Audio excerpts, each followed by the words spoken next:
Toujours au Salon international de l'audiovisuel du Cameroun. Cette fois-ci, je vous ramène sur le plateau spécial On Air dans l'espace CS Communication. Un journaliste sportif camerounais s'appelle Renaud Inang. Bonsoir Renaud. Bonsoir Magic, c'est un plaisir d'être là. Je suis heureux de te voir. On se revoit. On se revoit après quelques temps. C'est vrai qu'on a beaucoup échangé sur le web. On s'est dit on devait se voir. Ça n'a pas toujours été possible, mais on ne se quitte pas. Hein. Chacun sait au moins ce que l'autre fait. Ouais. Alors Renaud, parlons un peu d'actualité. Il faut dire que le sport camerounais, le football en particulier, connaît des moments assez troubles avec cette guerre entre le ministère des Sports et la fédération. Renaud s'est touché la tête. Oui, mais non, moi je ne vais pas parler de guerre, moi je vais parler d'une brouille, d'une incompréhension, d'un désaccord. Le désaccord. Qu'on est au-delà du désaccord? Non, chacun est libre de penser. Ça dépend de la manière avec laquelle on voit la situation. Moi, je parle d'un désaccord, d'une brouille, parce que tout cela, rassurez-vous, peut être arrangé. Il suffit qu'on s'asseye et tout cela est arrangé. Vous avez vu cet après-midi, par exemple, dans la journée du 30, il y a eu ce rebondissement de la situation au lendemain de la réunion de préparation tenue au ministère des Sports.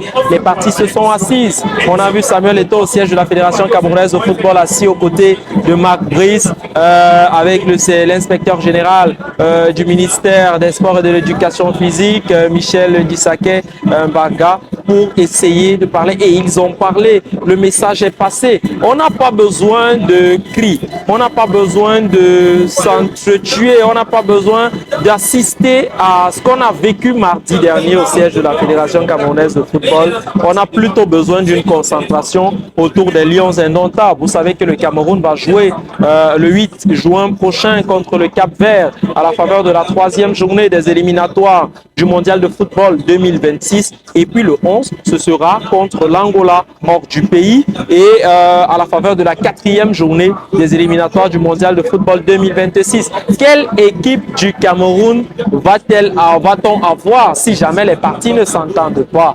Quelle ambiance, quelle réflexion, quelle synergie, quelle cohésion va-t-on avoir si les parties ne s'entendent pas? Je me dis, au regard, loin du passif, bref, je dis, malgré tout ce qu'on a connu en début de semaine, je me dis il est de bon ton, ou alors il était de bon ton que les parties s'asseyent et parlent d'un même langage. Il était de bon ton que les parties s'asseyent et trouvent des solutions. Il était de bon ton que les parties réfléchissent sur la suite, pas le début. Parce que si on doit revenir à chaque fois sur oui, mardi dernier, c'était allé dans tous les sens, le temps est monté. C'est pas la première fois que le temps monte entre les hommes. Nous sommes tous des hommes. Il faut simplement que désormais, que les parties s'asseyent comme elles sont assises cet après-midi. Et j'imagine que la journée n'est pas terminée. On va assister à la publication de la liste et qu'elle continue de travailler. Toujours est-il que des désagréments comme ceux qu'on a connus cette semaine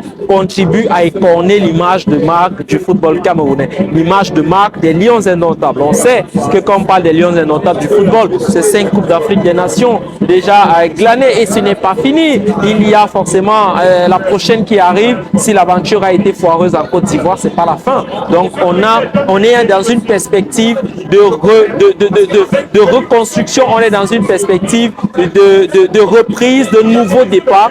Et ce nouveau départ, rassurez-vous, Magic, il faut qu'il se fasse dans la paix, la sérénité, mais surtout une extrême collaboration entre les parties. Mais est-ce que la collaboration aujourd'hui sera celle entre le ministère des Sports et la Fédération camerounaise de football quand on connaît que le désaccord, il dure depuis plusieurs années déjà? Oui, le désaccord dure depuis plusieurs années, mais celui-ci est revenu parce qu'il y a eu cette brouille sur la nomination. Mais maintenant, le staff technique, la nomination de Marc Brice a été acceptée par la Fédération camerounaise de football. On n'est plus à ce niveau. C'est la raison pour laquelle je vous dis, on ne revient pas sur le passif. Le passif, c'est ce qui s'est passé depuis le 2 avril dernier. Maintenant, on se projette sur l'avenir. L'avenir, c'est quoi? L'avenir, c'est dès ce jeudi 30 mai.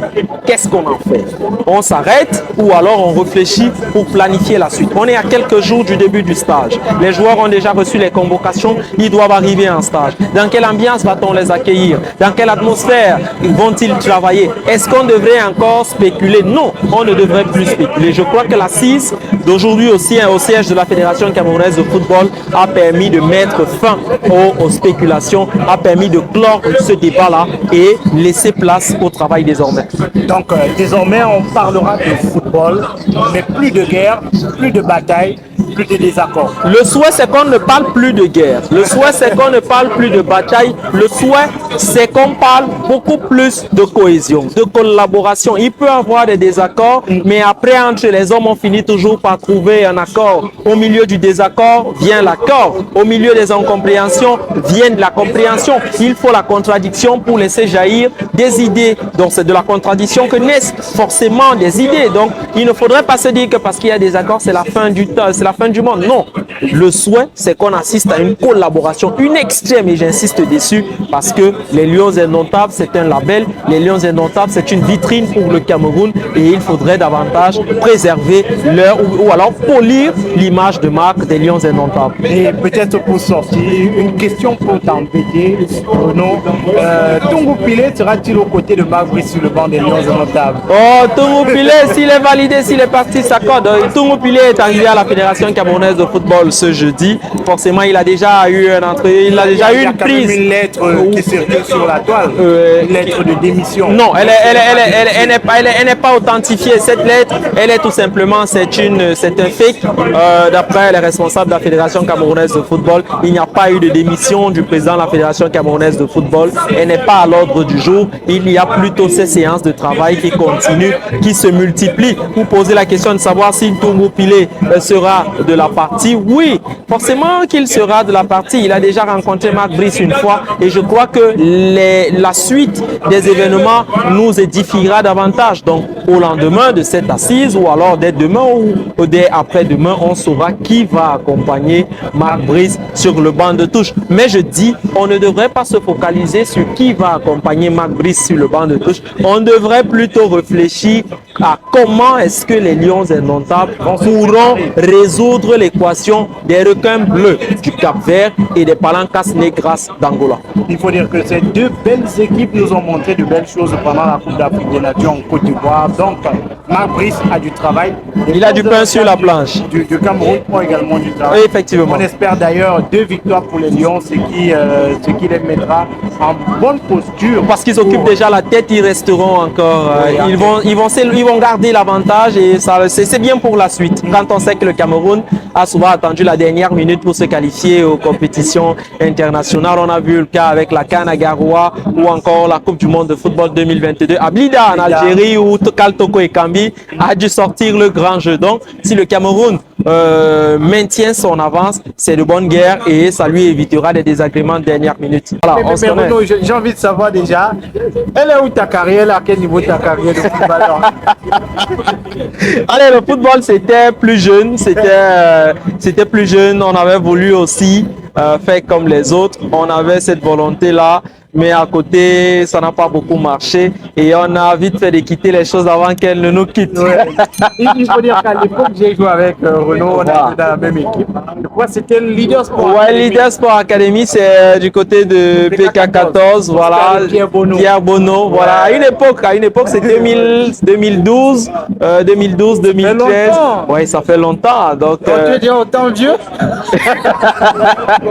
Et il demande, on est tous vieux, on a tous vieilli, magique. Alors, nous sommes au Salon international de l'audiovisuel du Cameroun. Il faut dire que c'est un événement qui rassemble, qui réunit les acteurs du domaine de l'audiovisuel et surtout ces personnes-là qui sont passionnées des métiers liés à ce secteur d'activité. Oui, le Salon international de l'audiovisuel du Cameroun, rendu à sa 2e édition, a gagné en intensité pour moi, a gagné en notoriété et puis le côté organisationnel, j'ai pas beaucoup de choses à dire sinon que d'adresser des félicitations à tout le comité d'organisation. Je le dis parce que j'étais là l'année dernière. Le salon s'est tenu en juin, c'était du 17 au 24. Il retient les dates. Si mes souvenirs sont exacts, cette fois-ci c'est mai qui a été choisi en juin. On était toujours là l'année dernière avec des aînés, des voix de l'audiovisuel local et continental qui sont venus essayer de mener des réflexions sur la thématique. On a des grands noms et le SNAC nous a permis, pour les plus jeunes que nous sommes, de coller un visage aux voix qu'on écoute à la radio ou alors de nous rapprocher de ce qu'on voit, qu'on regarde à la télé. Yves Dembélé est arrivé l'année dernière, il est encore arrivé cette année. Willy Dombo était là l'année dernière. Il y a Robert Braza qui est arrivé cette année. Patrick Fangio qui est arrivé cette année. C'est la crème c'est la crème. Il faut un événement comme celui-ci pour voir ces aînés-là. C'est pas évident de les rencontrer. Chaque personne a son emploi de temps.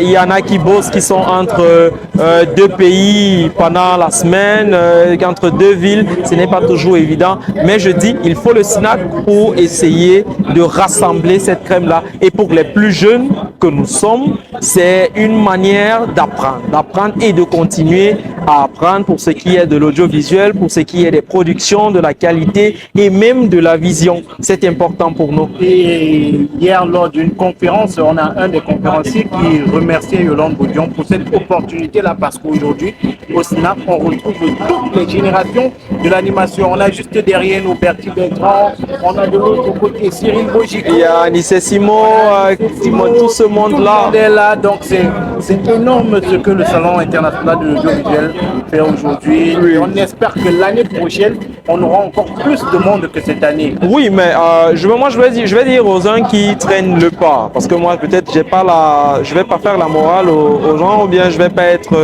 pas chercher à convaincre. Bon, vous savez, quand vous lancez un projet, vous n'irez pas frapper à toutes les portes. Les premières personnes qui vont vous ouvrir la porte pourront vous servir d'exemple, ou alors pourront permettre la large diffusion de votre événement. Pourquoi? Parce qu'elles vont aller raconter: ah, nous étions au Cameroun, il y a un salon international de l'audiovisuel du Cameroun, organisé par une Camerounaise, elle est entrepreneur, elle est animatrice. Bah ok, voici quelques images, on avait ci, on avait ça, voici quelques vidéos, 2 fois. Et après, ça prend. Donc, ceux qui n'étaient pas là l'année dernière, vous savez, l'année dernière, on avait peut-être les présences des médias, mais tout le monde n'avait pas songé à réaliser, à produire sur place. Oui. Voilà. Donc, nous étions venus, il y avait Balafon qui avait produit sur place, Djambo qui avait fait des décrochages, et puis quelques médias qui faisaient aussi des productions sur le site. Bon, ok, on va prendre quelques gens, on va enregistrer. Mais aujourd'hui, regardez, en face de nous, il y a Djambo qui est en train de produire. C'est la 3e production de la journée, si mes souvenirs sont exacts. Il y a Balafon qui est en train de produire. Il y a Solution Radio et TV qui était en pleine production. Il y a Kasmando. À côté, il y a For You Media. Il y a Mirror, il y a Mediasport Info Télévision qui a produit hier et qui va forcément produire cette semaine encore. Donc demain ou après-demain. Donc il y a cet engouement-là qui est né. Et je me dis, avec un événement comme celui-ci, il faut le fréquenter, il faut venir à cet événement. Pour ceux qui traînent le pas, forcément, quand ils regarderont à la télé, quand ils regarderont sur le web, non, je ne veux pas dire qu'ils vont regretter. Ils vont regretter. Non, ils vont le faire. Moi, je pense qu'ils, non, moi, je n'ai pas envie de dire qu'ils vont regretter, mais je me dis peut-être qu'ils vont davantage apprendre. Parce que dans la vie, on dit qu'il n'est jamais trop tard. Forcément, lors de la 3e édition, ils vont se précipiter pour demander le programme. Comment ça va se passer? Quelles sont les modalités pour participer? À défaut de participer et de faire des productions, ils pourront un temps soit peu venir dans l'après-midi pour ceux qui travaillent le matin, faire un tour pour essayer de toucher du doigt. On ne perd rien en étant ici. On gagne au contraire. On ne s'ennuie pas quand on est là. Vous n'avez qu'à voir ce qui marche. Je vous ai vu par exemple faire des productions mardi dernier quand j'étais là. Vous avez donné la parole à quelques têtes fortes, des noms qui comptent dans l'univers culturel, sportif et même social. Mais attendez, vous n'auriez pas vu toutes ces têtes-là s'il n'y avait pas le SNAC. Vous serez allé dans leur bureau, que vous aurez eu affaire au secrétaire qui vous devait vous reprogrammer, qui devait mettre là. On a une fusion, on y va partout. Il y a des gens qui vont, par exemple, ceux de Miran peuvent aller un temps soit peu sur Jambo, s'asseoir pour essayer de discuter.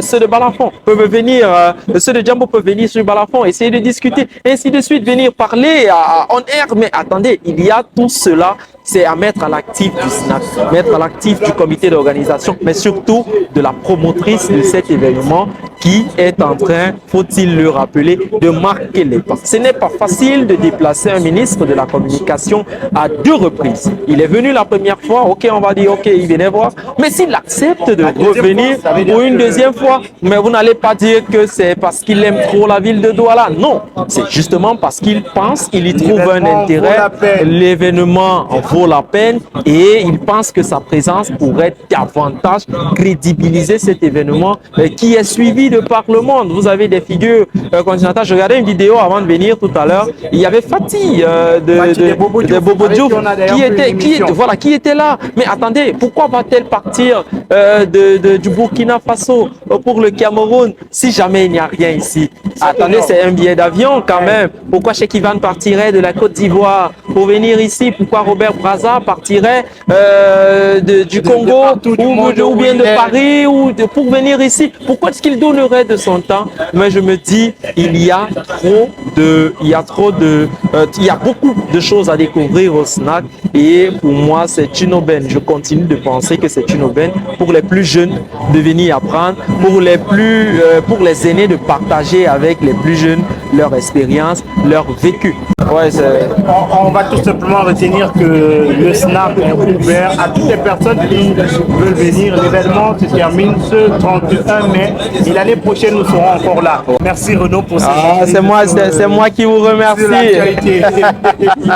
Donc on se donne rendez-vous très bientôt. Ouais, très bientôt. Studio à la radio.